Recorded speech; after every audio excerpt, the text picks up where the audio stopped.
Programang ito ay rated SPG, striktong patnubay at gabay ng magulang ang kailangan. Matitikman nga ni Rigor ang galit ni Tinding, pero baliwala ito dahil sasabihin lang ni Rigor na walang pakialam si Tinding sa kung ano man ang naging desisyon ni Marites.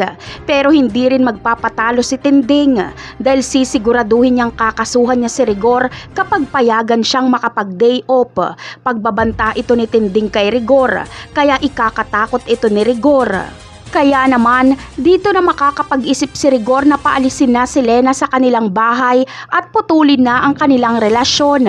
Sa ipinagbubuntis na lang ni Lena may obligasyon si Rigor.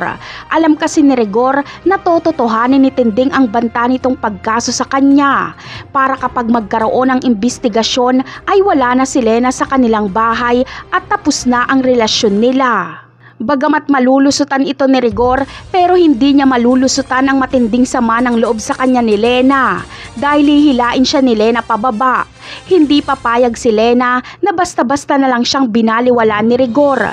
Siya mismo ang maglalaglag kay Rigor sa mga kapulisan at sasabihin niyang hanggang ngayon ay may relasyon pa sila ni Rigor. Walang pakialam si Lena kahit makulong sila ni Rigor. Ang importante sa kanya ay kasama niya si Rigor sa kulungan. Sa ibang eksena naman ay magdududa na nga itong si Rigor kay David. Makikita kasi nila si David sa bahay ng mga kabalyero. Makikita nilang parang big boss si David at marami itong tauhan. Maririnig din nila na may tumawag kay David na Jesus.